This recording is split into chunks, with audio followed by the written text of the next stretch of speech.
2013, you were our richest candidate then. Did that label affect your campaign? And I was a topper, Masscom Jamia, 70% youngest. And in my school, I was a head girl, but everything was about your look. Everything was about would you want to cover lifestyle. NDTV just wanted you if you were from Stevens or you were from Bellum girls, and everybody was from there, or your dad was a bureaucrat or an important. It's a fact. You just see. Your responsibility comes as BJP party's spokesperson. It's a huge responsibility, I'm sure. Tell me, do you ever face the ideological conflict within the party? If you go home and say that this is what we go through, they'll say don't go to school, don't go to college. Why are you working in Z News or here? Mana kiya tha na kaam karne ke liye. So you can't tell anybody. They'll take that away. So you just go. You were part of a very powerful media campaign, which is Jan Lokpal bill. So I would want to know that Indian media still plays that kind of transformative role just as it played back then. I mean, all respect to Katrina Kaif and Malaika, they go home with like lots of money, but the whole lot of girls scared to death going through these dark corridors in Sultanpur and Meerut. Do you think that media has sort of lost its edge the way it was in your time?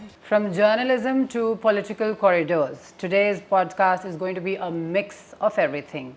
I'm going to put some interesting questions to dynamic Shazia Ilmi. I warmly welcome her. Thank you so much for having me. Thank you so much. It's a complete pleasure to host you today, for taking out time, for being here on this show, Bharat Charcha. It's great to be here, and I really look forward to all that you're going to ask me. I'm sure you'll put me on the mat, but so be it. You look beautiful, you look stunning and vibrant. Thank I think this is the first time when I'm seeing a lot of colors that Shazia is wearing today, and she looks stunning completely. Smitten by it. You have kind eyes. Yeah, thank you. So, I'll take you slightly back to the journey days when, you started with your journalism. So I would say from your newsroom to your political streets. How did you take this transition, and how was the journey like? I think I've packed in a lot in my life.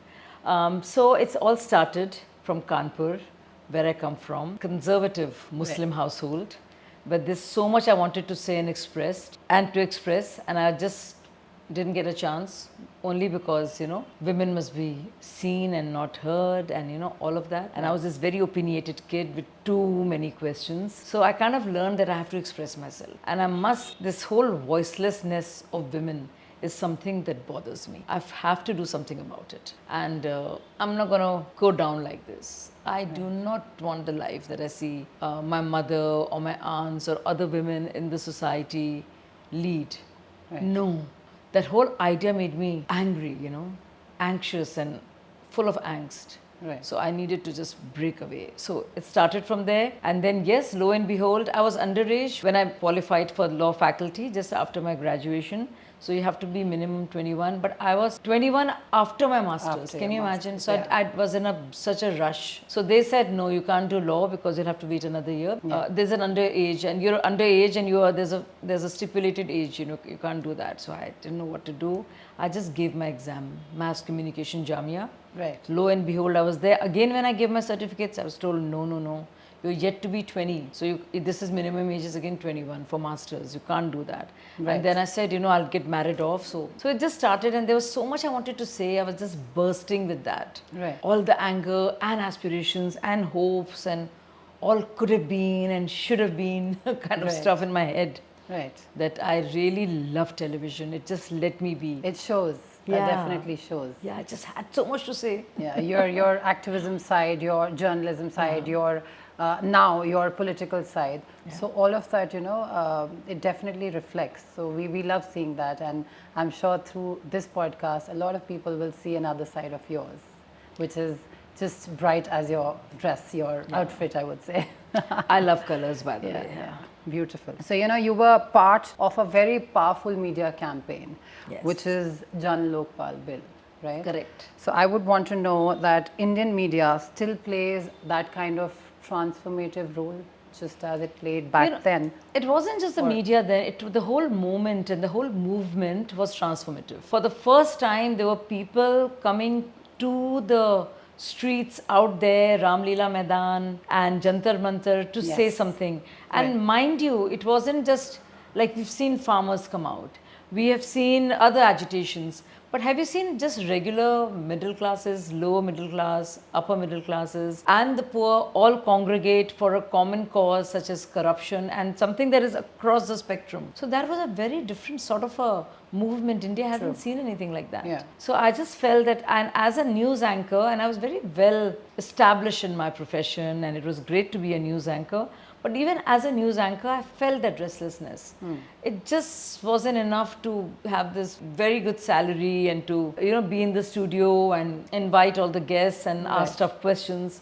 I wanted to do more. So I guess I was meant to do this and I didn't know that any better. And so and an astrologer told me, and I really owe it Mr. Shastri ji. He came over and I said, I'm not happy in TV. He says, you'll leave TV, but TV will never leave you. And I thought, why is he saying this? I said, आप realize नहीं कर रहे हैं. हम एक ही channel में काम कर सकते हैं. हम सब channels में नहीं हो सकते. Because my whole idea was that you work in one news channel. Right. How can you in all? He says, आप देखिएगा. So I think life just takes you there. You just stumble into something totally different from what you... That's true, yeah. And yes, there was something nice about it at that point of time and I was attracted to it. So that was Anna Hazare movement and India Against Corruption. Right. I met Prashant Bhushan and Arvind Kejriwal. Yeah. And I said, you're doing it all so wrong. Jantar Mantar. True. I said, people will mistake you for being this, that, this is your messaging. And because I knew media so well, as a news anchor, as somebody who's been a producer, director of programs, you kind of know your stuff, right? Yeah. And I said, you have to anticipate what the opposition will say. Opposition as in who you are opposing. Right. We were opposing UPA 2. Right. Clearly. Sheila Dikshit in Delhi and UPA 2 Manmohan Singh's government at center at that point of time. Yeah. And that was it. So I said, you have to anticipate all the stuff that you're going to get. Yeah. So then Prashant Bhai, I used to call him. Yeah. Arvind has to tie Rakhi, yes. And so I was very much an integral part of the team. Right, of course. Now we will slightly talk about Aam Aadmi Party and your departure. And but before that, I would want to know that, do you think that media has sort of lost its edge the way it was in your time? I think all of us in that sense, that moment was of innocence, and I think we've all lost that, including media. And that idealism, that was a moment of idealism. Nothing ever was the same. Because you always see everything else with suspicion. Right. When you see somebody like Anna, this octogenarian out there, fasting, literally playing with his life, because this is how it was in the last few days at Ramlila Maidan. I mean, literally, there were doctors there to see that. Yeah, we all were glued to it those times. Yeah, and we felt that, oh my God, we could lose him. It was like that. Yeah. And he's still holding on, and he ensured that the parliament, there was a joint session of parliament that was called out only because of Anna. So that was an important moment, but what happened to it, the aftermath wasn't very good. So yeah, media, I think, I have a big problem with media, and I'll say it out, and a lot of my friends will be angry because that is my fraternity, more than the political fraternity. It should be that way, it should be the other way around. I'm in politics, but I relate more to being a journalist because those were my formative years. True. That's the only career I've known, So, I mean, that's the only thing that has given me my rosy roti. Politics, unfortunately, you don't get anything. You just, it's like, it's quite thankless in that sense when your money is concerned. But media, at least you got paid. Yeah, but you look very much in sync with both these. So when you were an anchor, anybody watching you on the television, you appeared that you were made for this. And now, when I see you or anybody watches you on television talking about some cause. So, it appears that she's doing justice to her words. What she says is right. That's how I could resonate with you, and I'm sure a lot of people would agree to that. So I would say that you're too much in sync with both these. I'm comfortable in my skin. I'm very clear about what I want to say. I do not judge people. For me, religion, region, language, age, gender does not matter. Most of my friends are in their 20s. I'm very close to some kids and they are much smarter than me and they tell me what to do. And I'm also friends with some of my closest friends are in the 70s. Right. So I do not care for that, you see. Right. I've never cared for it. So I find it a lot of nonsense, this whole talk about हम लोग एक जगह से पढ़े हैं, हम उम्र हैं, same age, हम लोग एक मजहब से हैं. I don't see any bonding. I think it's so aura to aura, thought to thought. True. Yeah. It's very, to think about somebody being of a certain age or gender, I think these are just cages. Right. And I feel totally trapped. I mean, if I want to play that, I could never, I've said some of the most mature things when I was 15 or 16. And I say some of the dumbest things now, and I say, oh my God, so the 15-year-old me was older than the 50-year-old me. Right. So I really don't believe in that. Right. So It's probably who you that's are. the reason people relate to you. Yeah. They're close to you, they talk to you, and that's why you are given, I won't say an opportunity, I would say rather calling you on the television is an opportunity for them, that where you talk about things. Of Yeah, course. and I'm also interested in many different subjects, like law. Yeah. I mean, I've studied law. I don't have the lovely. license Okay. to, but I know law. Yeah. So media. Then I have many other interests, and I find this is something very an observation I like to make. I've been, you should be there's life around you. Right. To be even a good political leader, you should be a leader. To be a leader, you have to engage. To engage, you have to engage with your immediate reality Right. at all times. Yeah. And that reality would be a whole lot of things. Right. It would be going to a JJ slum. It would be going to an embassy party. Right. It would be dealing with your sister who's going through a tough time or a divorce. It would be giving advice to your friend who's miserable.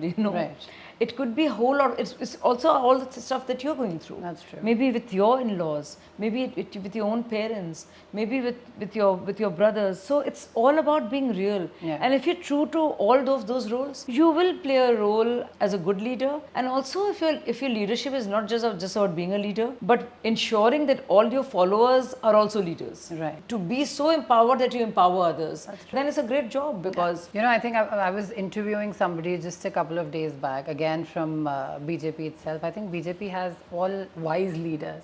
You sound similar, a little similar to him. He said, leadership has to be very natural. Yeah. You can't just create it. It has to be within you. And if you're a leader, so please make sure that you're connecting with people. Yeah. If you have that position and power to empower, so please make sure that you're practicing that on the ground so that you can help change somebody's life for good. Yeah. Yeah, and that's how you sound like right now. Yeah, but mine is a little different because I feel that more than being natural, it's true to what you are, and every moment is different from other. At one point of time, you're required to be a good speaker. At another point of time, you're required to be a good listener. True. So everybody will say a good politician should be a good speaker, but I'll say it has to be a good listener. Because when you're engaging with people from different spectrum of life, age-wise, region-wise, you have to listen. Unless and until you don't listen and relate, and they think of you as a good listener, nothing will happen.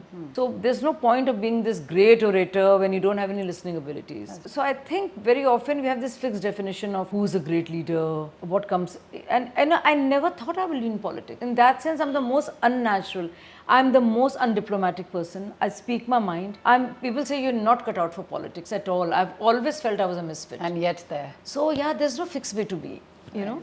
That's true. And I think God makes us in different molds, there's no fixed format, isn't it?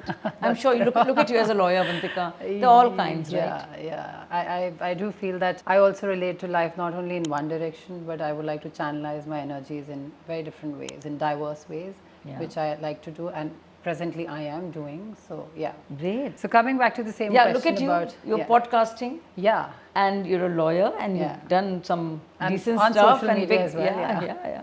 And you've been on social media, so. Thank you. So then again, coming back to the same question about Aam Aadmi and your departure, since you were the early faces of Aam Aadmi Party then, that helped shape its narrative. So how do you feel that the departure and the original version of Aam Aadmi Party did not get along and it diminished after a while? Well, it did. So I was one of the first ones to join the movement. Right. When it was India Against Corruption or the Anna Hazare movement. I was also the first one, not one of the first, but the first one to leave Aam Aadmi Party after it touched the high, the highest peak, so to speak. And because this is the first time a new political startup actually became the party of Delhi, and he became the CM. So it was at that point when people could not believe it. So I left it because people can see what I saw then, people are beginning to see now after 10 years. But I saw all of it, and I realized that I'd done complete injustice to the people, to myself, to my career that I could have pursued later and gotten a job, I'm sure, with a channel as a producer, as an anchor. And I just felt very embarrassed about how foolish I had been. It was on a very bad note. I mean, I was just crying from within. And it was very bad. I mean, it was so different from what I thought. Right. And I just discovered this bunch of people who were just the very opposite of what they claimed to be. Right. My heart broke. Right. Literally, it was heartbreaking. You won't believe, I'll say that again, when I got to know that, Shazia Ilmi, she's part of AAP. So the minute I heard that news, it was like unbelievable. I'll say that. I was like, she has way more potential than being in this party. Now that we're talking about it, so it's coming. And I think you were smarter did than the me. right. I think you did the right thing that you stepped out, and now you're at the right place. And at that point of time, the kind of hate I got, all of media, they were smitten by Arvind Kejriwal. All the people who hated Modi, obviously wanted to bash me. Aam Aadmi Party led a complete smear campaign. In fact, I reported it, cyber crime cell, terrible thing that they said about me, being a woman. And I was there like the Didi, and suddenly they were saying filthy things about me. But I'm not saying the seniors did, but well, their IT cell did it. So all of that happened, and I went to court because I just feel I'm not going to take it now. I just had enough after certain. And for what? Yeah, it's not worth it. Somebody will fight for me, You're a lawyer, you understand this. My constitution is there. I must repose my faith. I don't need a man or family to speak up for me. Let the law protect me. I feel very vulnerable. I've been through very vulnerable times as a woman. It's been very tough. You come from Kanpur, you don't know any better, your family doesn't encourage you. You go from place to place, there are horrible people out there, your seniors, and they're horribly lecherous, and you don't know what to do. You just end up leaving jobs because it's so terrible, because you can't obviously even think of being, and you see other girls who do make compromises, and you just can't. So it's been very tough, without anybody's help. I have been through very tough times. I'm sure. Family sometimes, even that one kind brother of yours would want to help you, but he thinks, oh, if I help her, then she'll get spoiled. She'll start living in Delhi because we're encouraging that. He won't help you. I lost my dad early. It was just so horrible for me. I would take buses and people would look at me and I wasn't used to it. I was very, I would cry. Sounds like a struggle, like a struggling phase, I would too say. much of a struggle. I mean, I think nobody knows about can imagine. Another side of Nobody Shazia can Ilmi's imagine life. this, Avantika. Yeah. Avantika, nobody would. Why do you think I get so angry even now when I read about young girls and what they go through. I'm very, I've been there, and it's terrible, how to manage it, make it, and your own family won't help you, and the one odd kind, decent brother cannot help you for whatever reasons, and you just don't know, and you don't want to tell them that this is what you're going through. And they're horrible colleagues at work, and you're listening to such rubbish, and you thought your life as a Muslim girl in a Sunni household with a mother who wore a burqa and a father who was a Maulana. My dad was. But of course a very emancipated Maulana in his own way, the best he could be, So, that I went to a good school to study was a big deal, How many Maulanas would allow that? So for that I'm so grateful. But I just was so aghast. I said, I've come from there, and here in all these swanky TV offices, people are much worse. And I thought that was bad. And this is Delhi and Bombay, and how ugly is this? And I just wanted, and I was a topper, Mascom Jamia, 70% youngest.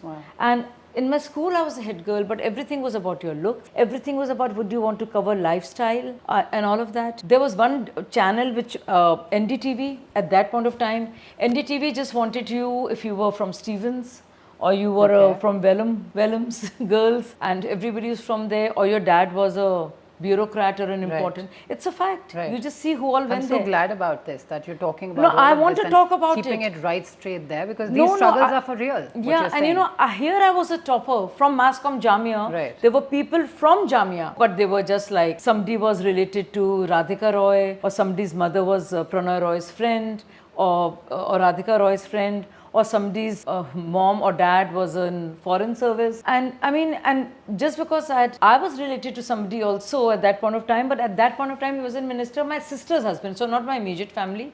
But I never used it. But I never used it because I had my own credentials. I was the head girl of my school. I was my ISC topper, 2 subjects, English and economics. And I did really, really well, but I just don't know. I would never, so one place that I could have fit in, I would not have this lecherous freaks who slightly would not give me a job. Because my parents didn't make the cut apparently, and my school and college wasn't that. They had no, so this is a big thing. They say that, oh, we are very forward looking, and this entire leftist lobby would make you believe that, Avantika. That's why I have such strong dislike for them. But when it comes to a true blue Muslim from Chamanganj, Kanpur, who has struggled her way up, and who's shown to the world that she's capable through her marks and works, and because in Mascom Jamia, we make our films, it's for everybody to see. They won't give you that break because, you don't come from that family or set up a school. I mean, it's so It is very elitist. So you get some ragtag job, you do some freelance work, where you're treated so badly. Thank God for that odd job that I did with. I have the goose while you tell me these things. It was very How did bad. you break the dogma? You know, How did I break should take a bus. I remember from Vasant Vihar, there was this female filmmaker who was worse than men, and so that's why I don't believe there's this whole gender thing. Right. That just change the gender and things will change. No, it's not about a war between sexes. It's patriarchal biases which are there even in women. So women are as much repository of patriarchy, and there are so many men out there who are very gender sensitive. I think I feel that most of the times. Yeah. So because you're carrying that baggage, so you internalize that patriarchal thing, and you look at yourself being a woman from the point of view of a man in a patriarchal setup, because you're in a position of power, because you're the boss. And so I remember going from Vasant Vihar to my hostel in Jamia, because two real brothers, they wouldn't keep me in their house. They had, because why would we, they had their own lives. And so I just, girls don't do this, and our sisters are not. Our wives and girlfriends and daughters can have a cool life. But sister तो कैसी क्या कर रही है शाजिया? औरों को देखो, अगर हम लोग इनकरेज कर देंगे तो वापस कानपुर कैसे जाएगी? सर से दुपट्टा भी नहीं पहनेगी, अपनी मर्जी की शादी कर लेगी. No, let us lead our own lives. And I used to go to the hostel, and people would keep staring, and I would look down. Do you know what I did? I have so that people don't look at me. It was so Kanpur, going to a school, rickshaw, everybody just looking at you. And my skirt finished here. My socks came up till here. Right. And all people wanted to do was go from here and there. This is my upbringing. Not what you see now, this confident girl or a woman. And I would be like this, covering, because people just wanted to see my knees. It would be of men of all ages, in cars, scooters, cycles, rickshaws, like that. And I would be sitting like this, helpless, hating being a young girl, hating puberty. Right. Hating this whole hormonal invasion. I didn't ask for it. True. So my mind was it was so bad, I think about that girl who was me. The 13-year-old, 12-year-old Shazia. I think of so many 12, 13-year-old Shazias out there. They're going through this, Things are much better. No, I'm very upset and emotional about it. It really bothers me. Yeah. And you've gone deep down dwelling into this topic. Yeah, and nobody was there to protect you, because if you go home and say that this is what we go through, they'll say, don't go. Don't go to school. Don't go to college. Why are you working in Z News or here? मना किया था ना काम करने के लिए. So you can't tell anybody. They'll take that away. So you just go. You oil up your hair and you just tie it up and you try to be as timid and you're good at your work. But you just dumb yourself down because you don't want to. And even then there'll be a lecherous boss who'll say, you want to go to foreign correspondence club, चलोगी हमारे साथ? कम आप बड़ी खूबसूरत हैं. And you just don't know. Yeah, and filthy stuff, and they talk about you and you just don't know, and it's just very tough. Some girls join in, they'll be part of that cool gang who'll do, if let's say you don't want to smoke, you don't like smoking, you don't want the sutta break and bond with men that way, then you don't belong. I don't know what is this funny culture about. I really don't understand till date. No offense meant to those who are who like their suttas or their cigarettes, but you don't keep those girls out who don't. Of course. And also I find it very biased, and I think women are equally responsible, and this is a lot of people find it very controversial, but I want to put it out there, Avantika.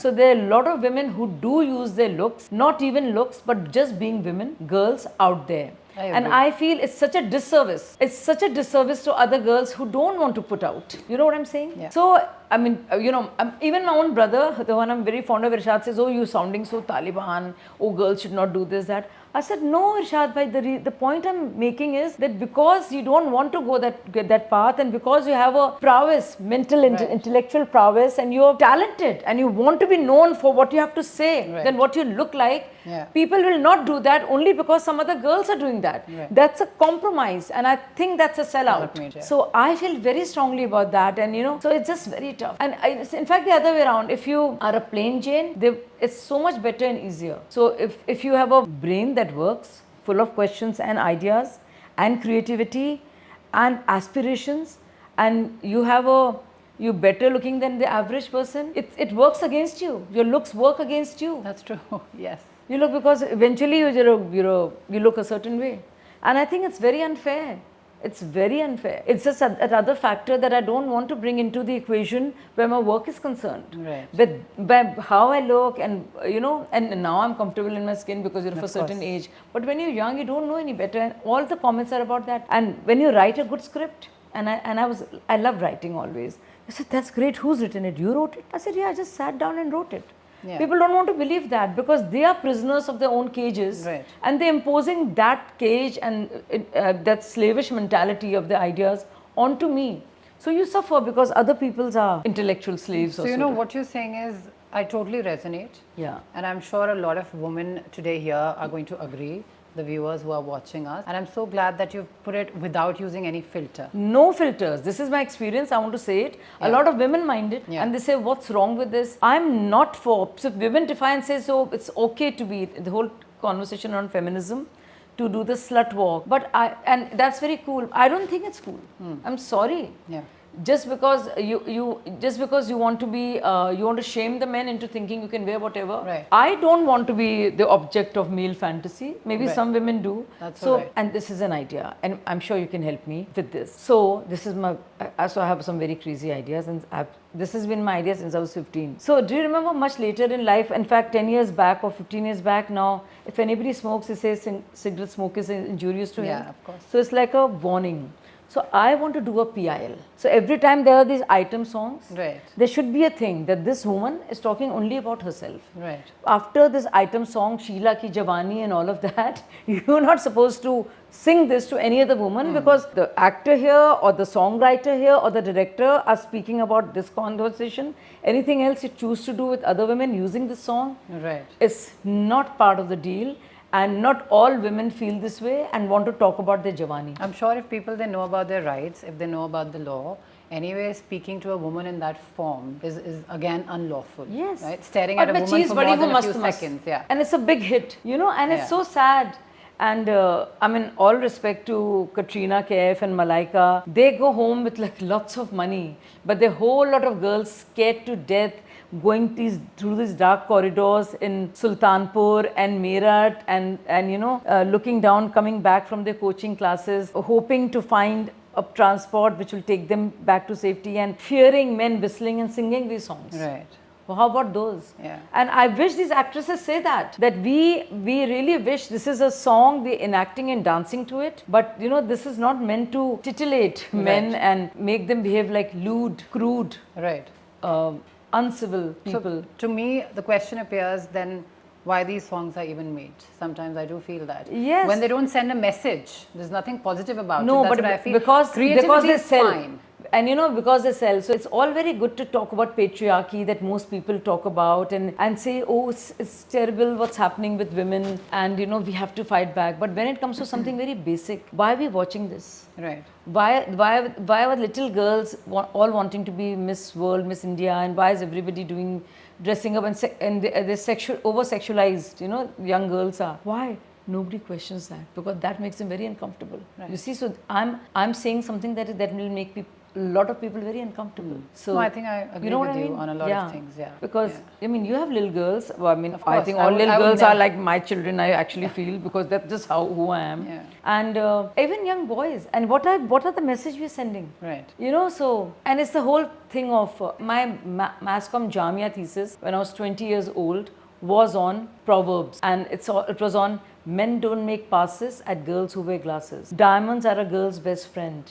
The way to a man's heart is through his stomach. Woman and home, fair and lovely. Imagine at that point of time. It used to be more then. Now I think people still fear talking about it in open. No, at that but point it's of time, still nobody prevalent. talked about it. Yeah. It was just totally freaky to even bring this Freaky. up. All these things about fairness and all just came through. At that point of time, I Yeah, wrote that, yeah. and that was my thesis. I mean, I wish I could have more transparent people like you talking about it.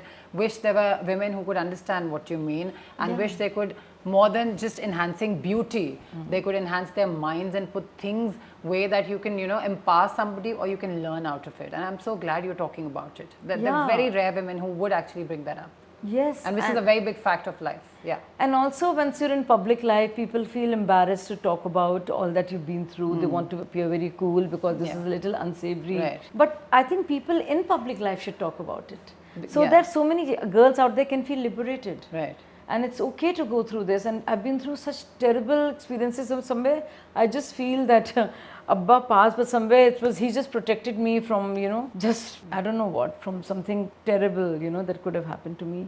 Because it was so, roads were dark and deserted after a certain point of time. The public transport was so bad. People in your own office who even knew your family were so filthy, the way they looked at you, talked about you, the whole thing of, it was just very creepy, you know. And ugly things get said, you know, about your anatomy, body, the way you looked at. You just feel so terrible. And all you want to do is excel at your work.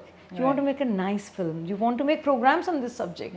You want to be taken seriously because you've learned so much about filmmaking. You want to write about these things.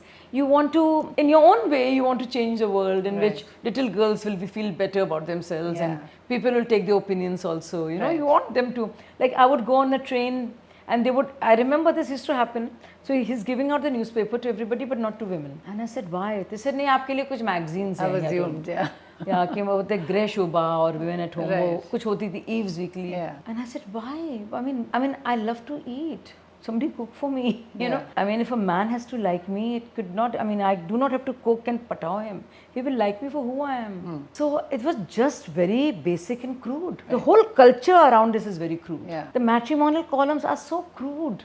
It still prevails, you know. It's there. Wanted a tall, fair, slim, convent educated, guy's girl, this girl, that girl, whatever, slash, you know, Marathi, whatever, Gujarati, this thing. Tall, fair, slim, convent educated. So this tall, fair, slim, this never goes off the rack. It's still there, you know, when you look at the papers. Or when you, even when you ask somebody, deep inside it's engraved. They begin by, this is the right kind of match that we are. But they also would want the right sanskar.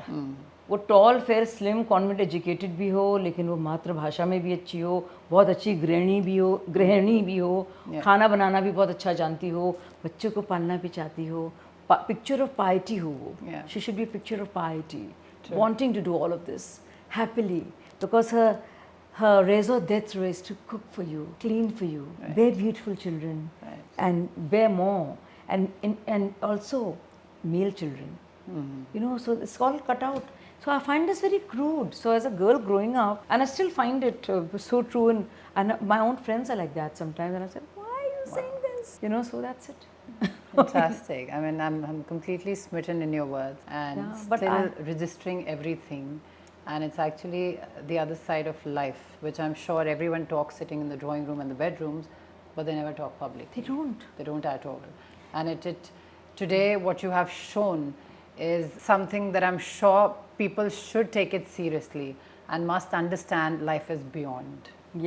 Live and let live. That's and true. You know, sometimes, you know, boys are told this, that, and boys believe that their mothers are right, and they are. Women have gone through so much. But there are times when they should also speak for themselves, for their wives, for the young girl who comes in. And of course, there are those horrible stories and obnoxious ones when you hear about children treating their parents badly. But more often than not, a mother-in-law would repeat that experience that she's been through. And a young girl would be subjected to all of that her family believes in, you know. And it's all, she's burdened with that. And she has to, that is her performance anxiety, because she must be, first she should be good looking to get in, then her character must be a certain way, then she should fit the bill, and she should be respectful. And all these are very important things, no taking away from that. But to saddle her with everything and to leave no responsibility on your own son or your brother, that's true. It's very, very unfair, I think. And then, you know, you're leaving your house and entering a new life. I think for men it becomes even more, they should act more responsibility that make a woman feel comfortable first. Exactly. Of course, the responsibilities are not going anywhere. Eventually it has to grow on you.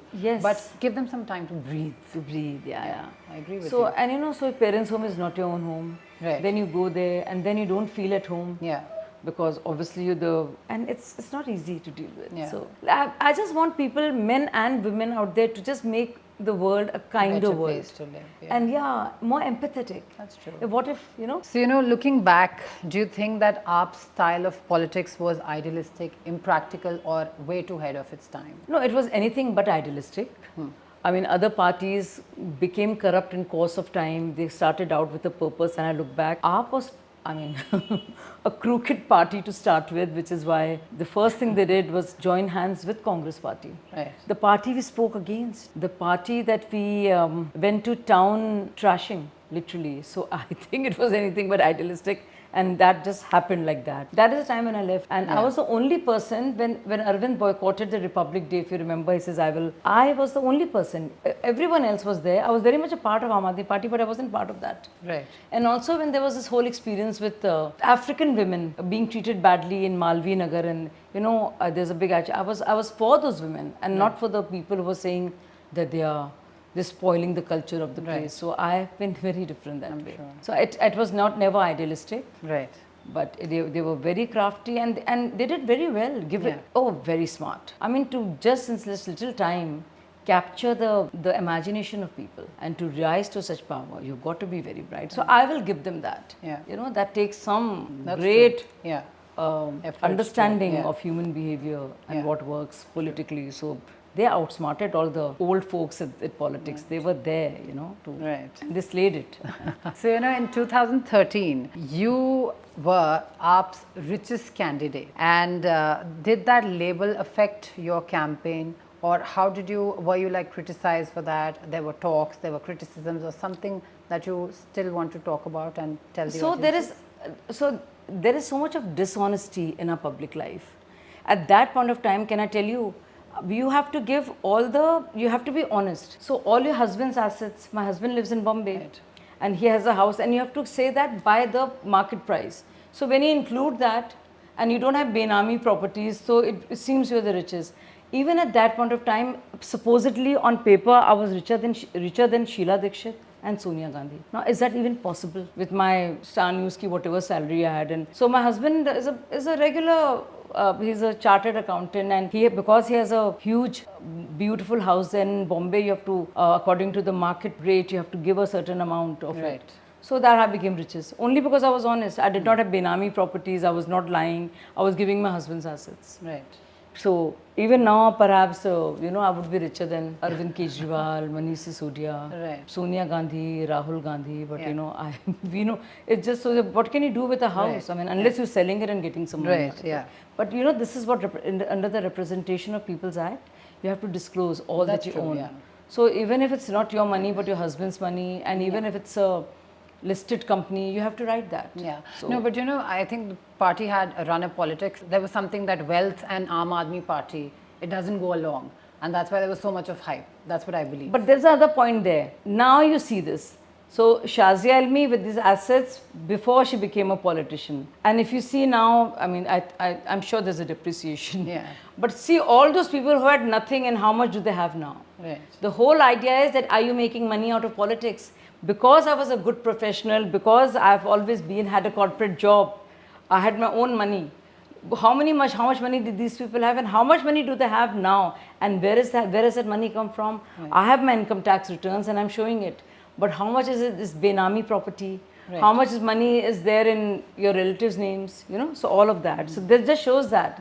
So we have to find out that after declaring that money, and now what is the change of assets, and how come after becoming a politician or an MLA or a CM or a deputy CM, you've got so much money? Right? That's true, yeah. What do you think structurally, ideologically, which is... So, BJP is a very different party. There is no comparison whatsoever. It's a cadre-based party. It's very principled in its stance. It makes it very clear. It has a plan. It has a vision. They want to do justice to it. This is how they have nurtured the party with a certain thought process and a vision, whether it's Article 370 or its thoughts on uniform civil code, Right. and or Ram Temple. But even something like huge, beautiful, big Ram Temple is something they waited for, and waited for the courts to give a verdict. So it's a very disciplined party where that is Right. concerned. Yeah. So when our fight in Aam Aadmi Party was against the Congress party. In fact, there were very many times when BJP would support Aam Aadmi Party. And when I contested from RK Puram, where actually Arvind and Manish got a fake sting operation done against me, because they are such insecure people, all of the VHP in RK Puram voted for me. Right. Yes. So it is amazing that way that BJP with is very strategy is concerned. They also know to what extent they will go when it comes to electoral politics. And Prime Minister has taken some very bold steps that were unthinkable. Abrogation of 370 is like huge. Nobody would think of it. And and everybody waited. There was a lot of pressure, just like on Shahbano case, to have an ordinance to do away with the judgment. They didn't have an ordinance to bring in the Ram temple or expedite it. Right. They waited for the Supreme Court judgment to come through, and then they worked on it. Yeah. So in that sense, my fight in Aam Aadmi Party was against UP2 and corruption. So in where that is concerned, and I'm a very nationalist person, I'm just made that way. Again, as a schoolgirl, I'll tell you, can't imagine it. I've started believing in my religion. We don't believe in Pishla Janam and the next life, but I do, because you won't believe it. Every time I carried the flag, I was the head girl. And on 15th August, they played these songs, na, Mere Watan Ke Logo and Eh Watan. I would get very emotional. I would get tears in my eyes. I could not understand why, but it just happened. So I was, and we used to watch old footage. Remember, hota tha ki showing the partition days, those clips that you got from those black and white footage. Right, yeah. Even now, once in a while you come. I just feel very bad. India, railway train mein bhar ke log ja rahe hain. Purana, I used to say, oh God, I used to be very emotional about that. So when they said Bharat Mata Ki Jai in Anna movement, I had no issues. Right. Apparently that was a big deal. The political you got driven messaging. To that, yeah. Yeah, but political messaging was all wrong, because as a Muslim, how can I say it? And all the leftists attacked me. Kaise keh sakti ho? You falling into this whole thing. They were so obsessed. The leftists and the Congress party are so always so busy defeating or trashing BJP or RSS that they stopped thinking for themselves. They have such a negative agenda. I'm sure They didn't think of great ideas too. Let's make India great again. Right. Let's make sure we have better delivery mechanisms. Right. Let's make sure that women have a foothold, that all the schemes that we have should have women should be at the pivotal center of it. They were so busy just fighting RSS. RSS is bad, BJP is bad, they are bad. But what are you good at? I mean, you're just stirring up this, and and another thing that I could have only been in BJP. Ask me why. Yeah. You know why? I can assume, yeah. Because as a girl who grew up in a conservative Muslim household, tell me, can you think of any other party that would allow me to speak against hijab and burqa?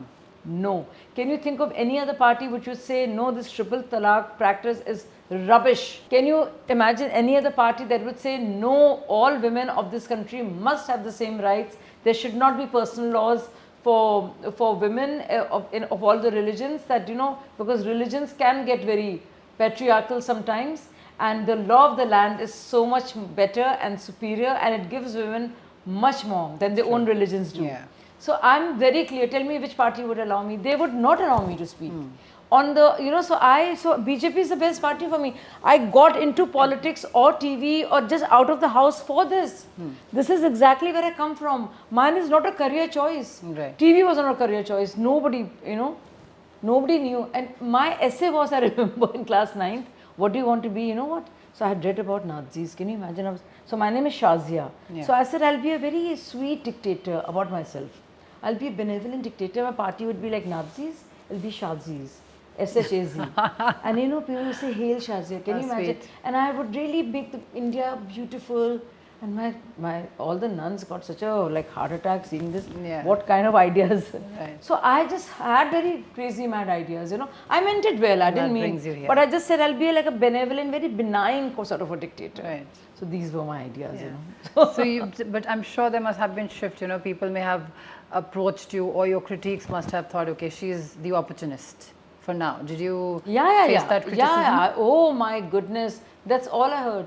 Now, ask these people that Shazia Ilmi was the only person who had a full-fledged career, and a decent one at that. So I was never up, and anyway had been on TV. So that's one thing. When Shazia Ilmi joined Aam Aadmi Party, she had already been an anchor, and at that point of time when she joined the India Against Corruption, there was no plan to make it into a party. So where was the opportunism? Right. Tell me one thing that I've asked for. In BJP, I've never asked for anything. I mean, everybody thinks, ye kya hoga? They can't imagine that people can think differently. The other things inspire people. Yeah. For me, just to speak on these issues for my Muslim sisters, which are very it's a very big deal, very consistent. Even in Stan News days, in fact, I'm going to take out some footage, I'll find it. There was a show we did called Farzi Fatwas, and we showed how terrible it was, and we spoke, we religious seers in Hinduism and Muslim clerics, we spoke against them all. For female feticide, mine was the first show. Amir Khan did it much later. Right. You know, first show when Renuka Chaudhary was at that point of time was the Women in Child Development, where actually we showed how female amniocentesis is happening, and we revoke licenses on air. So I had done that. I'm totally consistent. You know. Imrana debate was a famous debate on the same issue. That no, I said this is really terrible. A woman who's raped by her father-in-law cannot become his wife because it is a rape. Right. You know, things like that. So I'm very clear. You objected to and that. I'll die arguing about this, and I'll be very proud to take a bullet for these causes. You know, like I live for this. That's why I said that politically you're very consistent. You know. Yes, and corruption for me is an anathema, and I think it's such a. I'm one of those people. Like people say, na. Politics में जाते हैं पैसे बनाने के लिए मुझे लगता है I mean shame on you that you think like this like I'm very proud and condescending about my own you know sense of pride where this is concerned. No, हम लोग रिश्वत नहीं लेते. You know, I'm like very almost feudal about it. Yeah. So you know your responsibility comes as BJP party's spokesperson. So it's a huge responsibility, I'm sure. And tell me, do you ever face the ideological conflict within the party? I don't speak when I don't feel convinced about something. So when this entire thing was happening on Gyan Vapi Mosque and on Ajmer Dargah, you know, I've written about it also. I do not want the past to come in the way of a future. And I'm in BJP for the forward agenda they have. If the agenda becomes digging up the past, then I'm not for it. But thankfully for me and for the party and for the nation, we have a Prime Minister who makes it very clear. We have Mohan Bhagwat ji who actually said, let's not go digging around for a shivling under every mosque. And it's true that has happened. But it's also true that we can't keep digging it up because India has to grow. We have to. I love Prime Minister's idea of a Viksit Bharat. It's an economic goal. Yeah. Because economics will save us. Nothing else will. This caste, religion, hota chalta rahega. Economics will save us. So I also like one thing a lot about my party is that wealth creation and wealth creators, it's not evil. It's a good thing. So this jhoot moot ka socialism, this pretending to be poor and this povertarianism that you want to wear on your sleeve and you know the Satyajit Ray model of what India is. Right. No, India has to do well. We have to set up industry. We have to dress up well, look good, be there, ready for the world. Right.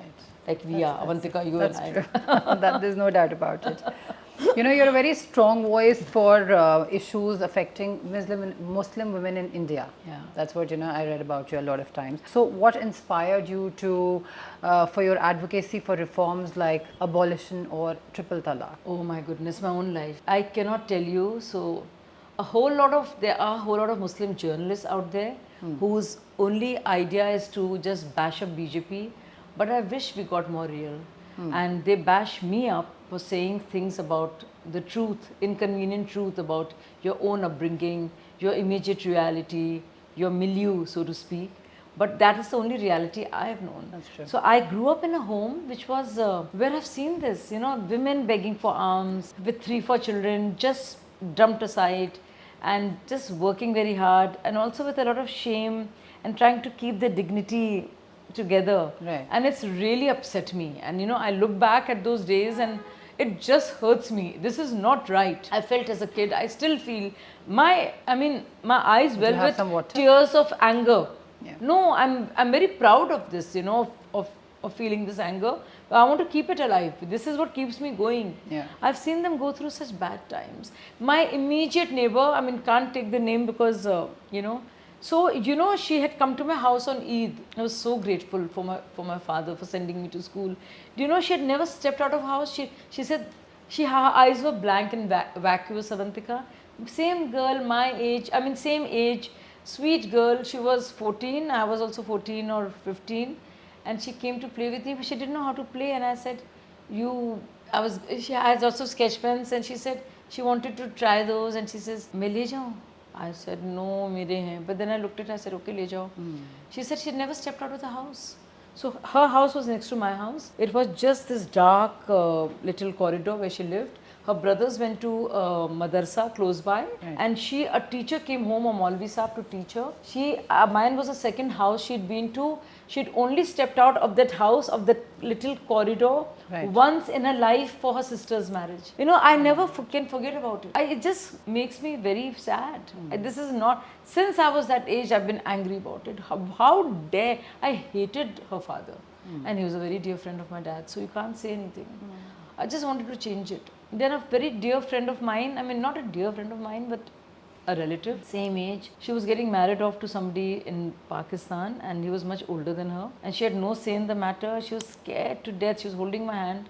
And just the way she was treated, I mean, it was like, as a young girl, I felt, my God, marriage has to be happier, nicer. This is cruelty. She was 1, underage. 2, it was against her will. 3, when they say Kabul hai, she barely uttered anything. She said, whatever. And they said, हाँ, Kabul hai, Kabul hai. They didn't even ask her properly. So they pushed it for her. Yeah, so it's like they kind of made it happen. So कहने को we have to ask for permission. But how often is that permission genuine? And women are taught to be so meek that they cannot rebel. And she just, and then my aunt told her that, you know, we're giving you that room. Whatever he does, you let him do to you, okay? We don't want to hear a sound. Just imagine what that little girl would be thinking or going through. It's like being a lamb being slaughtered, you know. I just hated that. I hated this idea of marriage. I hated this idea of man-woman relationship. I hated that idea of girlhood. It was just not right. So you know, all those things inspire me.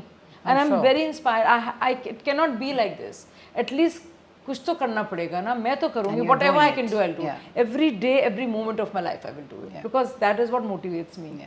It's very easy to sit at home, you know, in a comfortable couch and just talk about it in front of the television. Exactly. So you know, I want to know about, reflect something about on hijab debate, and especially now I feel the societal attitude towards women in Muslim has to change, you know, towards that community. How would you like to put that? So the very sad thing is that hijab or burqa or chadar is not mentioned in the Quran. Nowhere. The idea of covering one's head predates Islam. The Jewish and the Christians, they did it before us. So we've just gotten stuck in that warp. So it's more cultural than religious. And then it's not essential part of Quran either. The idea is to wear something loose, fitted, which is modest. And the same rules are there for men. But how often are men told about it?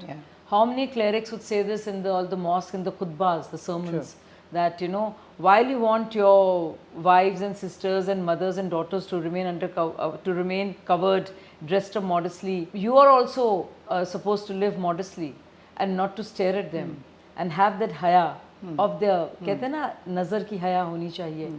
How many of you practice that and or be taught that they should practice that? That doesn't happen. So it's just become a very crazy one-sided narrative, and I'm not for it, and I think it's not an enabler.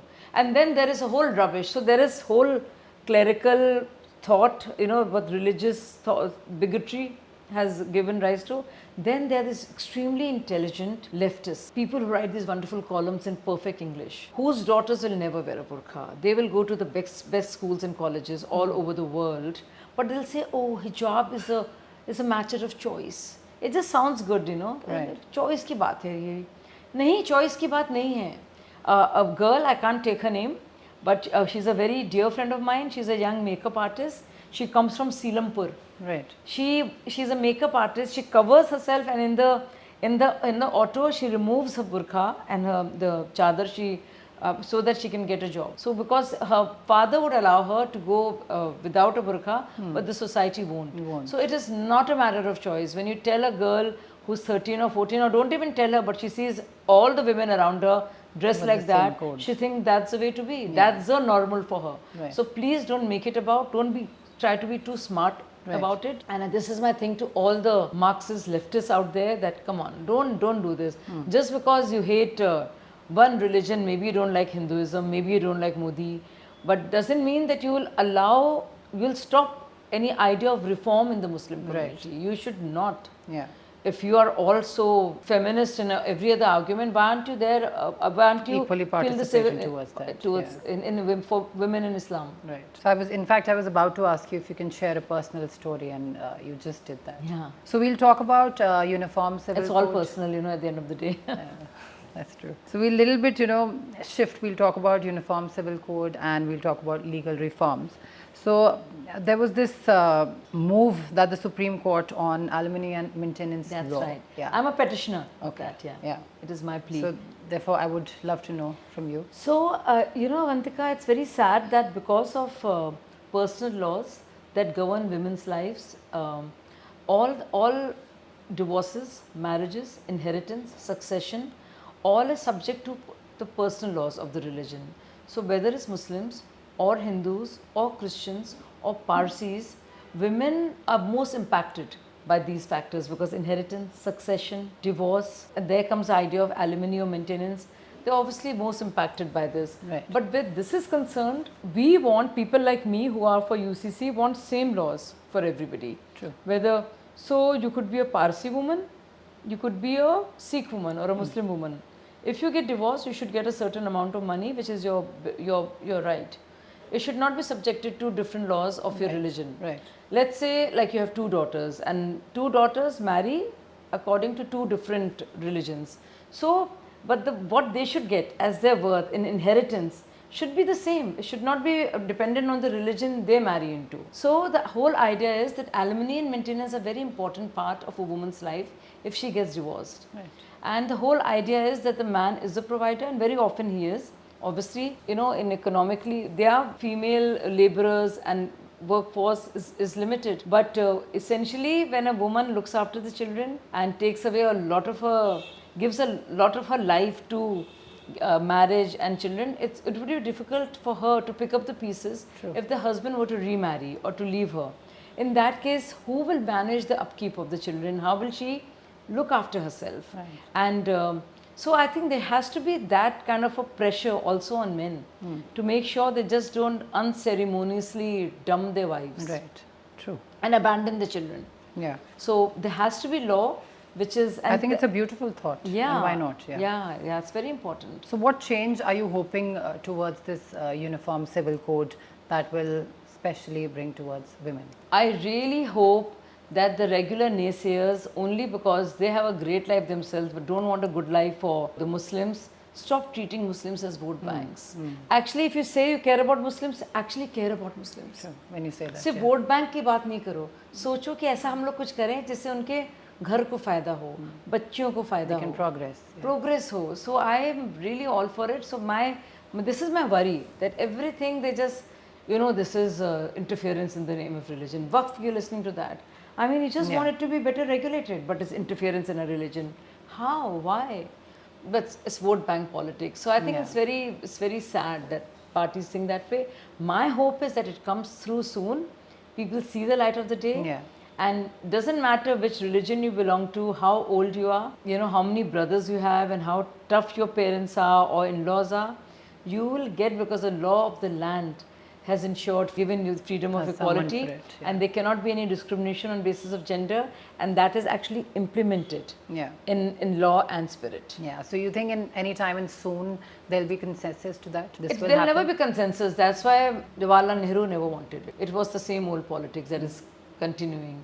So some people will not let go because they'll rally up Muslims. They'll get the clerics, see they're interfering with your religion. Now your wives, if you want to throw them out, you'll have to give this much money. The Triple Talaq bill. Triple Talaq was not even part of the Quran. But our Muslim clerics and Congress Party and Samajwadi Party and RJD and even AAP were ready, and Samajwadi Party were ready to go against the Quran in order to retain their vote bank identity. So much so they don't care for Muslims or Quran. It's all political for them. That's true. So my only wish for my country is that my Muslim brothers and sisters actually realize how they're being used by the parties. If you don't want to like BJP, it's all right, but please see through the games that are being played with you by the so-called secular parties. So you still feel the resistance coming, say like socially, politically or legally, when you still talk about it, or if you want to make a difference to it? Yeah, absolutely. There's a lot of resentment. Yeah, absolutely. And I think it's a very sad way to be. I wish instead of just hating Modi or loving Modi, I wish we just saw the merits and demerits and how it impacts our lives, our religions, our communities, our sisters out there. Instead of just being, oh, I just hate him. You why? Okay, first tell us a good reason why you hate him, and maybe you might have a reason, but why would you take it out on your Muslim sisters? Why would you do that? I think I'll add a little bit to it. Sometimes people don't even make logic. Probably it's a hearsay because you hear that stuff in your family, or there's peer pressure, or the clan or a group where you're sitting. They're mostly talking about such things. So it automatically grows on you. You know, you're in that color and light. Correct. So you just discuss why, because the other person is saying and we've been hearing it. So probably that's true, and that's how they put it in the society, and then everybody becomes part of the rat race. Correct. That's how I. That's And you how start I actually feel believing You it, start yeah. believing it. Yeah. So in matters like maintenance, is the current legal system fair to women across religions? And how Can't even personal is this imagine. legal battle to you? Very personal to me. Very. It's very personal. Again, I actually can think. You know, when you ask me this question, I actually think of Zubaida Khala, Baby Baji. These were just women who would come to the house during Ramzan for zakat and to get some work, sewing work and all, because they had to feed the children. I wish they had maintenance. I wish they had proper alimony or maintenance to make sure that the husband who has sired the children is there to provide for them. Yeah. They don't have to beg. They don't. It should It's be a very right. personal. I Yeah. remember being a young girl and just sitting and watching these women and the look of sadness on their faces, woe be gone. And I'm just listening, and you know, they won't even cry because they were so dead. They didn't want to fight. There was a lot. I hate that idea of helplessness. I hate the idea of that a girl has to go through it ever. And they say, oh, talk about Hindus. Hindus में भी ऐसा होता है, और जाट्स में भी घूंघट पहनते हैं, पर्दा यहाँ पे भी होता है. मैंने कहा वो भी बात करो. लेकिन मैं तो अपने रिलीजन की बात कर सकती हूँ ना. I can only talk about what I have seen. वो भी बात करो, आप करो, कौन रोक रहा है आपको? पर जब मैं इसकी बात करती हूँ, why do you gaslight me? Because नहीं, फिर तो पता चल जाएगा कि रिफॉर्म की ज़रूरत है. रिफॉर्म की ज़रूरत है तो फिर क्लेरिक्स नाराज़ हो जाएंगे. क्लेरिक्स नाराज़ हो जाएंगे तो फिर वोट कौन देगा? And then sudden comparisons they start in between. I mean, if you're talking about one direction, let's just finish that topic first. Yeah, We'll no, probably talk they about will. you. What about tree? Will be complete. What about tree? So, you know, we're coming again to your favorite topic, which is media work and documentary, your storytelling. yes. Yeah, because definitely you have a creative side too, and I would love to talk about that. So, your film Post-Bok 418, yeah, Siyasat Kanpur, shed some light on it when you talk about Urdu journalism, which is, yeah. So, what inspired you to, you know, script that?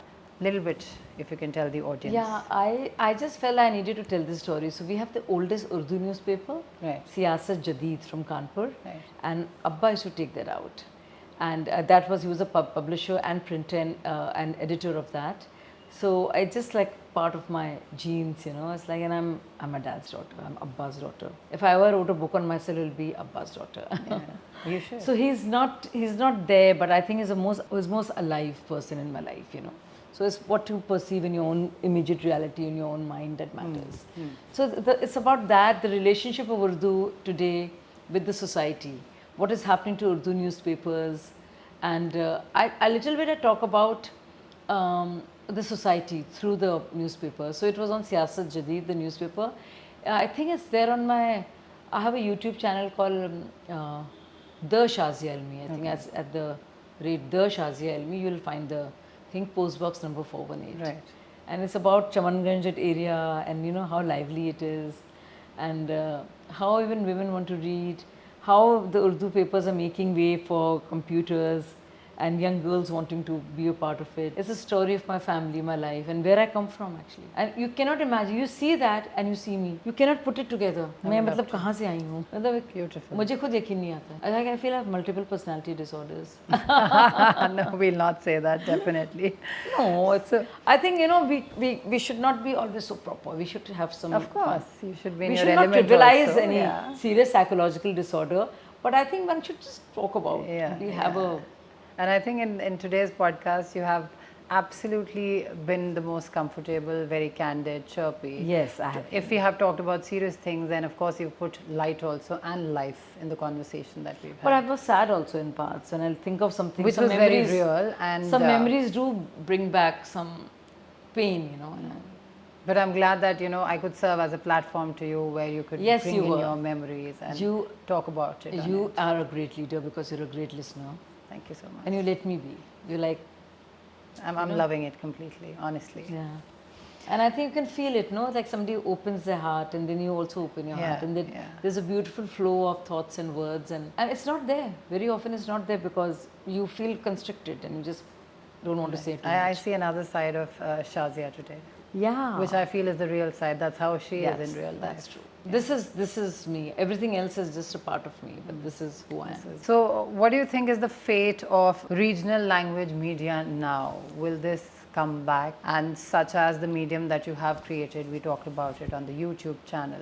Would you want to revive that? How the democracy here is going to help you bring that thing back? And how much will people accept I think the social fate? media has changed things. It's become very personalized, very individualized, and anything local, regional, vernacular will work because people want more of their own. And it's so amazing, you know. I see this wonderful lady who I follow, and she's in her chase Gujarati. She'll tell you how to make that achar. And it's so wonderful because she has a platform now. And you know, there is this, I think she got this another lady who's an organic farmer. She's almost 70. She's from Andhra Pradesh, and she PM Prime Minister gave her a, she got one of the Padma Awards. And it's so wonderful lovely. that we can just learn from her something so, which sounds very lofty, organic farming, but she's been doing it for years, you know. So I think it's great. So it's coming back now. So people are It's coming recognizing back, it, yeah. they're loving it. You know, medium was so expensive earlier. You of know, course. if you were to do this earlier, you'll have to get two yeah. cameras and an editor, about two it. cinematographers, you know, assistant. Right. Now you have a simple crew, Right. you know, and you have one camera and I a think laptop. now it serves as a platform where people are just opening their heart, talking about certain important issues also. Self-expression. Yeah. It's liberating. Yeah. It's like yoga. A lot breathe of in, breathe out. A lot of things are nonsensical, I must add, but that's okay. Yeah. It's clearly not nonsensical for those who are Yeah. doing it. So it Yeah. might be, and it's like that. My truth could be a fiction for you, and your fiction could be truth for me. So it's very individualistic, you know, and So subjective. it's very subjective. Yeah. Yeah, How people want to take it, how they want to assume it, and blah blah. The stories can go on after Yes. that, bragging. So you've been part of the International Association of Women. That's right. Right, in radio and television both. So how do you think international collaboration can help, especially in India, amplify the voices of those women who yet have to be heard? Or anybody in arts, anybody in cinema, programming, media of any form, these collaborations are wonderful. Earlier we needed them much more because there was tougher way to reach out. But these collaborations and partnerships are great. And you will be so surprised that I had a thought, and I was in doing this thing, New York Film Academy, about a Western woman and an Eastern woman, and body being central to both. One has to cover the body, one has to reveal the body. Right. But and you will not believe it, but Porter Smith, one very dear friend of mine, who's originally Scandinavian, who's been living in New York all his life. He's 6'5", and you know my height. Oh my God. Both of us understood each other. He was the only one who understood me. Nobody from my family or friend from India could understand the concept. So this is it, collaboration. Somewhere your minds click, and it's from somebody so far off. I still have friends from Argentina who I get along so well with. They understood why I would want to just leave my career, want to be a part of this. Why just the cause is my celebration instead of getting something at the end of it. Right. You know, पैसे के बगैर कैसे? How can you give up your job and money? What do you do for money? I keep getting asked that, but you know, other things have prompted me. Right.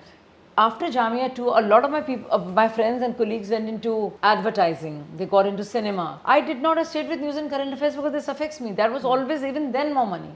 But I never made my decisions according to that. You know, I'm just maybe just an odd misfit out there, but I'm happy being me. It's just as I said that you are the fit, you know, not the misfit. Yeah. No idea. And, I'm totally what a anti-fit. vision, I would say, to have a collaboration with international bodies. Yeah, Amazing. it's That's so beautiful. amazing. Yeah. And you will not believe it. So two friends stayed over with me, and one was a Turkish filmmaker, and I learned so much from Gulis, and one was from Mongolia. Wow. Well, now living in Germany, and oh my God, how much I learned from both of them. And it was just so lovely because they came for to show the films, and then they stayed over.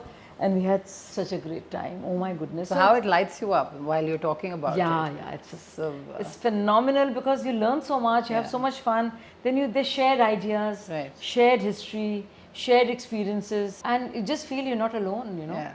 You have like a whole Yeah. group, bunch of people out there holding your hand. Yeah, they that's have your true. back. Yeah, but that's true. Yeah, we need more Shazias like that, because if you're working No, towards a we need collaboration like that. Avantika, Shazias all working together in tandem. For other 13, 14-year-old Shazias and Avantikas who need us there to go out and like kind of, Yeah. hey, don't feel bad, girl. I There's know. so much waiting for you. Right. And this can be so much fun when, with your own way, you can empower people. You can let them know, okay, you're there. If there is something that is troubling you, or if there is a creativity that you want to share. Yes. So just act as a shoulder to them, and why not? Yes, and not be preachy about it and say, look, we've been through it. Don't be let it candid, define your yeah. life. Right. Don't let the pain or a bad experience define your life. There is so much more waiting for you out there. Have the guts, go out there, talk about it, have the courage. I'm glad that, there's a way to amplify, and since you represent so many women, so that voice, I'll not say one voice, but so many voices together collaborate and come out of you. That's beautiful. So as a co-director of Daughter of the Earth, very Yes. interesting title, I would say. So we were just talking about it, which focused on That's right. Vandana Shiva. Vandana Shiva. Right. What would you want to talk about this? Like, You know something, I'm so lucky. Well, in many ways, I'm very unlucky. Where my immediate family goes, it's been very traumatic, some experiences. But I'm also very lucky. So way back, just out of Jamia, I was freelancing and I got to work with Vandana Shiva. And it was just because I learned so much. And a conservationist, an environmentalist, like a warrior, eco-feminist. Ecofeminism. And so many and a great ideologue and a dismantler of the male point of view where resources and Right. their conquest is concerned. So Vandana Shiva was a great influence, and I traveled all over Tamil Nadu and Uttarakhand, and we talked about stone quarrying and how illegal that mining was and how people control it. We also talked about Monsanto and Cargill's multinational companies which actually conquer other countries through their plants and through their the seeds, and how the whole navdanya, the whole idea of your own grain, your own seed, the diversity there without the chemicals, and some knowledge that women have always had. Nani, dadi's dadi have always had. It's not documented, it's not patented maybe, but it's a wisdom of the years that comes to you. And a woman has it, and a woman's special relationship with nature, with engagement with her reality, Right. with land, the dharti, Right. the soil, and there in an urban setup, her home and what it means to her, Right. her protection, her children. Right. So it is so beautiful, all that I learned, and it kept me in good stead. I'm a great student, I must say, because I'm a perpetual student. I always want to keep learning. But that taught me so much, So on stuff on agriculture, geography was anyway my favorite subject. So Yeah. I just loved it, and Vandana Shiva, it opened my eyes to so many more things. It's phenomenal when you talk about it. I mean, Yeah. how could you bring women, and how you brought, the nature together, and when you talk about it, it's phenomenal and very different. So when I say ecofeminism and politics, so do they intersect in India today? There are intersections, yes, absolutely. The whole idea, Ma as a Janani, is there in all our shlokas. So if you see, go to Vedas, you'll realize there is so much of it is there. So the whole idea of Mother Nature, worship is there, and this is what we believe in when it comes to environment and what we believe in India, and also a stand Right. with this COP21 and other bodies. We talk about preservation and conservation being a part of life. Right. The sacred groves, the Bishnois, they've Right. always been there as part of a tradition. Right. We do not need to recycle because we have been a recycling society. We eat on leaves. Those are the people we are. They have brought in the paper and the plastic to us. We didn't have it. Right. We were the original recyclers. We were the cool ones. Sustainability, yeah. Sustainability. Don't tell us about sustainability. Go learn some. That's true. So this message in today's climate politics is this, that please, you have to be eco-friendly, Oh, of sustainable, course. bring nature, bring women together, Commons. and create brilliance. You know that Bauli that you see when you go to Chandni Chowk, and the commons? Yeah. Commons for everybody. So it was shared with the fish and water and other species and humans. You see some of our tribes, Jarawa tribes, and and Andaman and all, they have only that much fish, as much as they need. There's no greed. There are no crazy corporations out there creating this shrimp farms only Fancy. because prawn sells and it's a profitable thing to have, or plant those trees which are alien to the terrain of that place, like eucalyptus, only because they get you more money. So these are very real things. Yeah, that- you're right. I mean, people now and then they talk about eucalyptus a lot Yeah, because yeah. we know it's expensive. And you know what eucalyptus does to soil is terrible. It doesn't biodegrade easily, so it collects, doesn't become. So what they end up, it end up getting forest fires. It also dries up the whole place, so diversity is not possible because it saps the soil of all the nutrients. It deserves it. So not every soil type is It's ready for fertile it. to that, It's yeah. fertile to that. So there's only a particular soil type that it should be grown on, but because it's profitable, it's commercial, you grow it. And now it's unnatural, so people want to grow it much more than what it is You see required. wheat, Yeah. what it's doing, to the table, and there's such a need for diverse crops to be there, and but people are stuck, and there's a whole profitability to it, And and everything. predictability to it. Everything, yeah. Very wonderfully put, I would say, that your views towards how women should be treated, how nature should be preserved, Yes, how yes. society should talk about it, and what should be your It's contribution Mother Nature, personally. what we believe. So for us, for Bharatiya, for our Sanatani belief, it is the Mother Earth is Mother Earth. The feminine, Mother is always Ma, Janani, the That's why giver, it's the creator. ecofeminism, yeah. Industrialized economies have always been male, but agriculture economies have always been female. So this is who we are as a people. Ma, Dharti Ma. It's so beautiful, Wonderful. And yeah, it's like Half Hamari the Ma. time, I think I'm just lost in the conversation when you're, taking it further. But it is beautiful. Motherland, Madre Vatan. Yeah. It's so beautiful. Your mother gives birth to you. This is the soil, this is the bhumi, this is the dharti. Just like your mom's womb. This is the respect. This is a sacred tryst that Indians have had and Bharatiya Samaj has had for the land. You should start making movies, I think. Start producing I really movies. want to. Oh my, Bring that's up my, those right that's my issues first which love. are needed. Yeah, of We'll course do we it talk together, about Avantika. Lovely. I need a partner in crime. I'll be there. Call me out. So, your documentaries have covered linguistic survivals and environmental feminism, both together, true, and we just a little bit talk about it.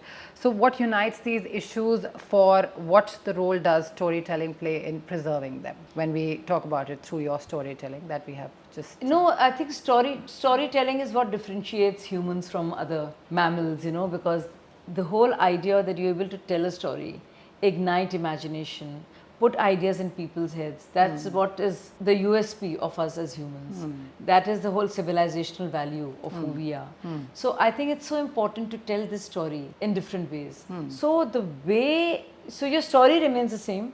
The way you tell is different. Earlier you would do it through some other medium, radio, then you'd move to TV, now it'll be social media. But your story stays the same. Of course. What your nani or dadi has been through, that will remain the same, right? How you'll tell will be different. So you'll probably do it through a podcast. True. I'll probably write an article. Right. Someone else will make a movie. Somebody will make a documentary. Somebody will make a fiction. But it'll be like that, you know. Seeming to- Monsoon Wedding talked about incest. It was one of the first films. A lot of documentaries were made. A lot of articles were written. But that movie stayed. It became a part of in Indian cinema and the whole treasure trove of it, People talked about it for a longer time, the longest ever, Two seemingly different themes, but yes, together. Yeah. That's right. So, looking back to your filmmaking days, Yes. so see how you light up when we talk about it. I know. Do you still miss those days? I do, yes. Yeah. I'm itching, like I can't wait. I want to do it now. Yeah. Like somebody would say, get out and do this. Yes, I want to do it. That's how bad You'll be like a go-getter. Do it. yeah. So you think that you can make a difference and it can be reflective storytelling to people, bring them back to a civilization that they really belonged to instead of just being commercial every day? Yes. Certain subjects that you would want to, cherish and something which is a memory which is close to your heart. So, Mahatma Gandhi said this, my life is my message. How do you want to lead your life? You have to lead your life by example. You can't be saying this and doing something else. So you have to do that. So every bit of my life, I do practice it. And it's like, and there were some very sweet things that happen which make you feel very good. And of course, there's terrible things that you feel, I wish I could make a difference here, but nothing changes, nothing gives. So this wonderful young man I met, and I heard that his sister was being forced into a marriage and she was very young. And I knew I couldn't reach his sister. So I reached out to him and he spent time with me. And I said, you're a brother. Your dad won't listen to your sister, your mom won't. but you can make a difference. You can be the savior. You know, you can be the Superman in your sister's life. You want to be Superman? He says, yeah. He says, go talk to your parents. Say, no, my sister is not happy with this arrangement. She's also young. I want to so play Superman. And he was very happy with that idea. And then he called out. I mean, a very simple place he comes from, near Bulandshahr. I mean, and he came back to me. He says, I did it. You know, Shazia, I did it. मैंने कर दिया. मैंने रोक दिया. मैंने कहा बिल्कुल नहीं करेगी. और बड़े सब हैरान थे मेरी बात को सुनकर. मेरे अम्मी अब्बा तो मैंने कहा फिर बोले नहीं बहुत छोटी है उसका मन नहीं बिल्कुल नहीं उसकी खुशी से होगा मैं उसका भाई हूँ. I said so sweet that young man, so you can do it. The storytelling can have that power.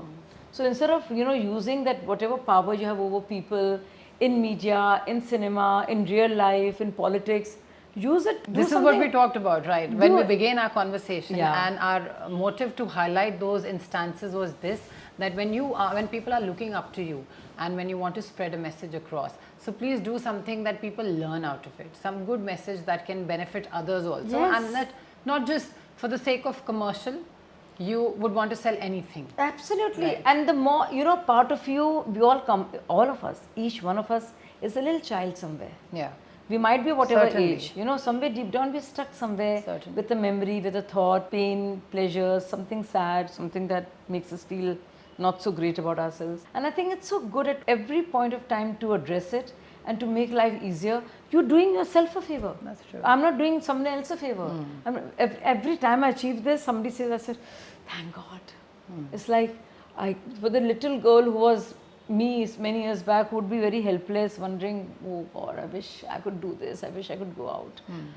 It's so good to just give some healing to that little girl out there. You just, so you do justice to yourself, You do good to yourself by doing that. Don't think you're doing anyone else a favor. Just do yourself You're doing a it favor. yourself, right. No, when I talk to you, you definitely, Shazia Ilmi, who wears so many hats when it comes to, she's been an anchor, she's a politician now, and, she's an activist. Her voice resonates with so many women in her community. And she's talked about all these wonderful things today that people should get inspired with and bring it out in their lives to make a difference and empower others, so that together we can stand and make this world a better place. It's so beautiful that how each word that she's spoken about lights a child in her. And that spark I can still see, So very interesting how you've put this whole podcast and how you've narrated all that you wear today. Yes. Wonderful. So, which medium would you prefer if given an opportunity? Would it be films? Would it be news? Would it be politics?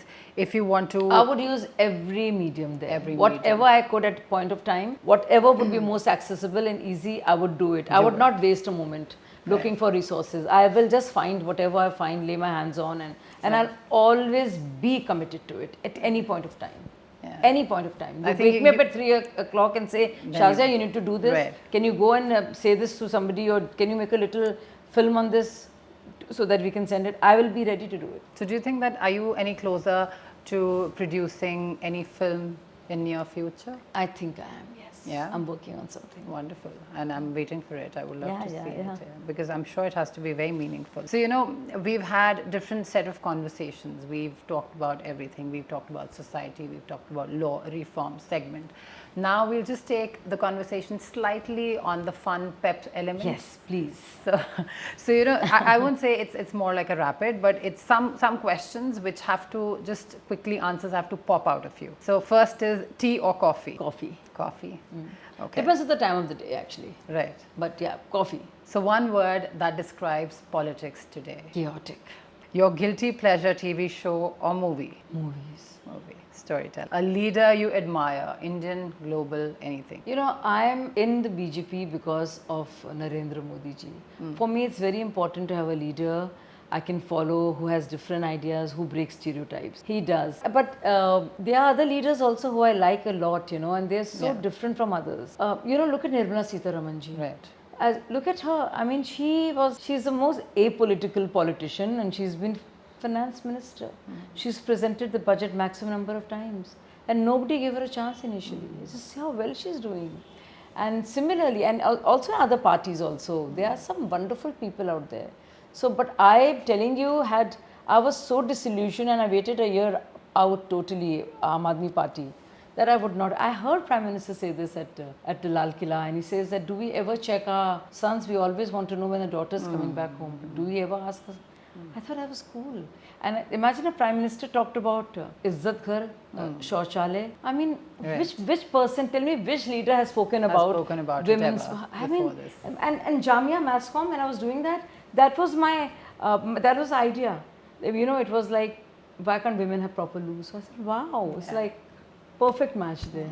So this is great. And then he goes to Haryana in the interiors and talks about Beti Bachao. Right. And you know, the ratio, the male female, the adverse sex ratio has actually improved. Yeah, that has.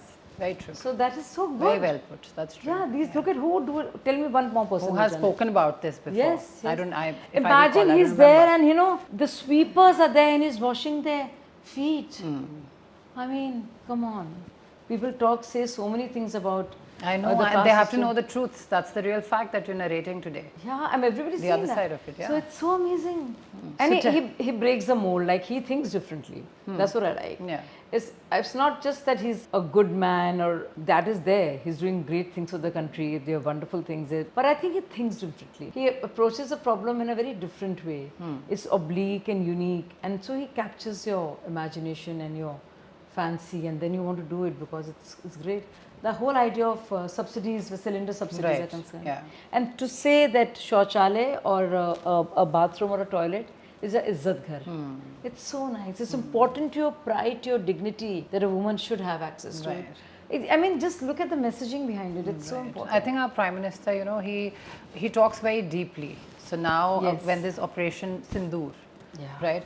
So it had a significance. Yes. So his titles are based and they definitely lead a message. And also to have two wonderful women. Right. Wing Commander Vyanamika and absolutely. Colonel Qureshi. It's so great. have I feel seen that. so proud. I mean, all of us do, I think, including the men I know. Of course. They are so happy to see what this is power, empowerment. Right. So power and empowerment are different. Right. This is empowerment. When you're empowered enough to have all the strength in you, and you tell the whole world that, you know, you can be there. I know, I heard her father-in-law's interview and then he was so happy about it. Yeah. And how sweetly he was narrating his story that, you know, we feel so proud of it. Fabulous. So this is great. Wonderful. If not a politician, what you would be doing? I know that. I think I'd be a filmmaker. Yeah, I was about to say that. That's true. Favorite place to unwind? My favorite places is, you will not believe it. Yeah. I've traveled far and wide. So Nainital is my instant thing that because I grew up there and all my memories with my dad. But apart from that, I mean, I've had very beautiful spiritual experiences in Argentina, South America. So it's been so different, so out of context, it forced me to think differently. So I would just say something like this, you know, it would be Nainital for me. I love Neem Karoli Baba Ashram, which is so nice. I was just there sometime back. It really unwinds. Something happens to you there, so I like that very much. So one thing that people misunderstood about you? I think everybody feels that about themselves. What people misunderstood about me was that I was an Aam Aadmi Party for something and that it was some opportunism. They can very well see that I actually gave up a lot to be part of a movement and every other journalist who came in only came in when the party became a party, when it was not a movement. And only when they were promised Rajya Sabha or a Lok Sabha. Right. So I can talk about another journalist who was there in the party. He was very much an anchor, so he enjoyed being an anchor, being close to this thing, thereby not doing justice to his job. Because you can't be with one group and not the other. But then the minute he was promised a Lok Sabha ticket, he left it and joined the party. I was not like that. I didn't even know that I would. And then when he was denied a Rajya Sabha, he left the party. So there's nothing like that with me. I have never asked for anything ever. It was Arvind's idea to field me and Manish Sisodia. We were the first two candidates. Him from East Delhi and Patparganj and me from RK Puram. I never asked for it. You know, so I had no contacts, nothing there. But Arvind said so. I followed him. Very well. So that was not very smart of me. That's life. I think we all have our own experiences and we grow out of it, which is absolutely fine. So a book that left a lasting moment on you? That would be many, but... or any scene that you remember from a film that is very close to you today too? So there was this wonderful movie, Amistad, made by Steven Spielberg. So there was this movie called Amistad, made by Steven Spielberg, less talked about. It's about a bunch of African slaves and how one of them learns the language and he says, I want to be free, but he says, I want free, free. And I cannot let go of that. It just stays with me. You know, the fire that he had, so that's there. But apart from that, you know, I'm a Jane Austen fan, so I'm a big reader, and so many films, books did. When I was young, I actually liked Little Women, and I liked Sense and Sensibility, Louisa Alcott's Little Women, and Jane Austen's Pride and Prejudice. Now I find them too Victorian, too for my liking, if you know. Ayn Rand, of course, everybody. Fountainhead was great. I love period piece. So these are all, they have been converted into movies now, and I've watched each one of them. And Fountainhead was great because it was so iconic, you know. Then George Orwell's Animal Farm, it made you think. Right. So I quote them very often because that's where I come from. So if you had 30 seconds to address the nation, right, what would you say? I would say expand your identity. Stop being a Hindu, Muslim, Sikh, or a Jat, a Hir, Swaran, or a Dalit. Be yourself. If none of these tags were there, what would you be? If there was one way you would connect to another human being, what would that way be? So today is the chance to be that person. If you wanted to be a Superman and save the world, what would be your way to save the world and make India great and be what India should be in 2047, Viksit. So I would ask them to just give up these tags, because these tags are like very limiting. Poor, rich, you know, because you are you. There is a soul and spirit which is much larger than everything else, and we never realize this. We make ourselves smaller when we should be expanding our consciousness and our limits. So become limitless. That would be my address to them. People should broaden their horizon, I feel. Yeah, because we're too steeped into this religion, region, caste, language, culture, identity, community. Still, That's true. Very well put. And since, you know, last not the least, how fabulously you've put everything on this podcast today. I'm sure the listeners, the viewers, they would completely embrace it, like enjoy watching every bit of it. They'll be glued, I'm sure, about it. And thank you so much once again for coming and, you know, giving such an insightful podcast. And it's a complete pleasure to host you today. Thank you so much. It's been a wonderful. Thank you so much, Avantika. It was great chatting with you. I feel I was just chatting with a very dear friend of mine and sharing my life and its entire journey. Thank you. In a most relaxed and a comfortable manner. Wonderful. I'm so glad I made you feel like that. You did, for sure. And we could see that side of you. It was reflecting very much just before the cameras. It was so candid and very palpable. I'm sure the viewers are going to resonate to it. Thank you so much. Thank you so much. Thank you so much.